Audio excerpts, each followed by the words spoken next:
राधे राधे, जय श्री कृष्णा। आज हम सुनेंगे माघ मास के महात्म्य का 27वां अध्याय।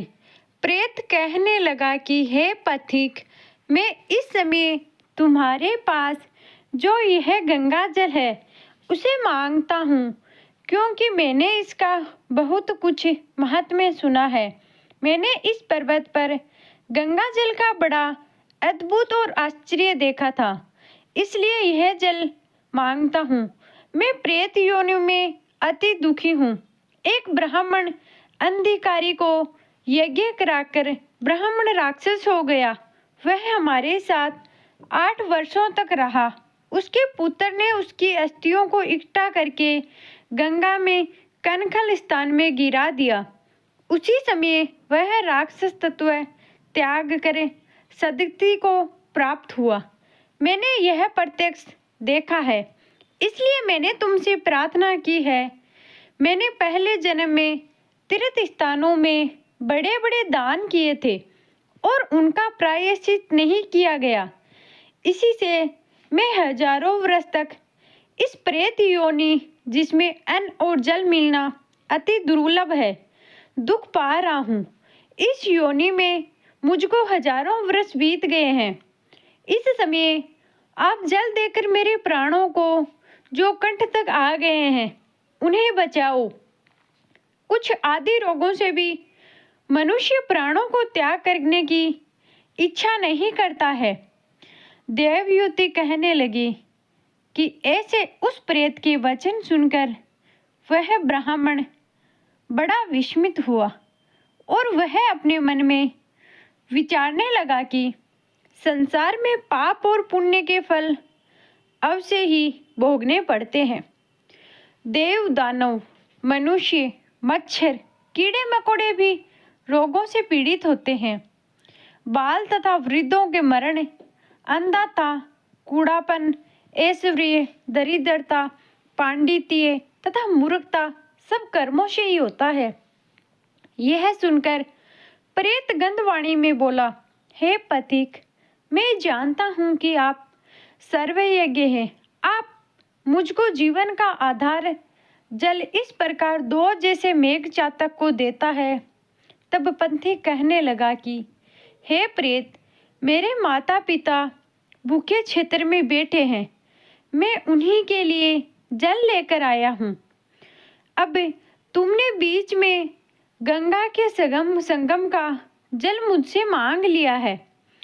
अब मैं इसी धर्म संदेह में पड़ गया हूँ कि क्या कांड वस्तुओं में यज्ञों को इतना बड़ा नहीं मानता जितना प्राण रक्षा को मानता हूँ।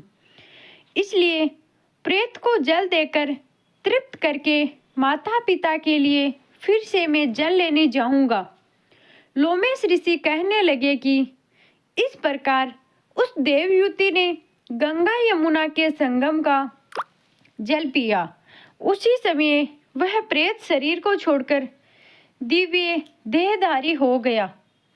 केरला कहने लगा कि बिंदु मात्र गंगा जल से वह प्रेत मुक्त हो गया। हम समझते हैं कि ब्रह्मा जी भी इस जल के गुण का वर्णन नहीं कर सकते हैं, नहीं तो महादेवी इस जल को मस्तक पर क्यों धारण करती। इस संसार में जो मनुष्य काया, वांछा और मनसा के पापों से रंग गए हैं, वह गंगा जल के बिना नहीं धुलते हैं। गंगा जल के सेवन से मुक्ति सदा सामने खड़ी रहती है। जिसके जल को स्पर्श करते ही प्रेतत्व को छोड़कर मुक्ति को प्राप्त होते हैं। जो गंगा स्नान करता है वह वैष्णव पद को प्राप्त होता है। यदि संबंधी लोग गंगा जल से तर्पण करें तो नरक में रहने वाला पिता लोग भी श्रवण लोक में चले जाते हैं।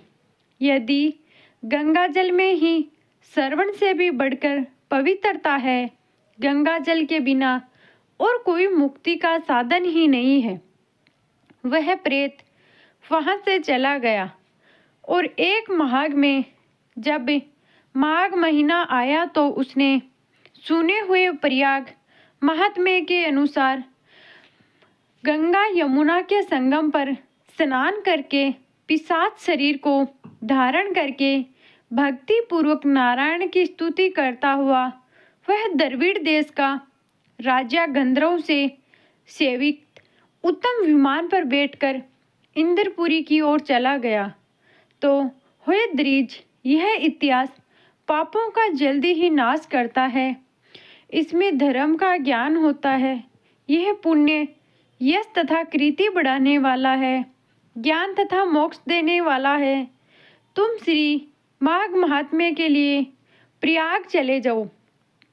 वहाँ पर हम ऐसा स्नान करें जो देवताओं को दुर्लभ होता है। वहाँ पर शराब से पैदा हुआ पिशाचपन सब नाश को प्राप्त हो जाएगा। इस प्रकार लोमेश जी के मुख से अमृतमय मधुर कथा को सुनकर मानो अमृत पीकर सब प्रसन्न हुए और पाप रूपी समुद्र से पार हुए। उन्हीं के साथ सब लोगों ने दक्षिण दिशा की ओर प्रस्ताव दिया। यह अध्याय समाप्त हुआ। बोलो विष्णु भगवान की जय हो।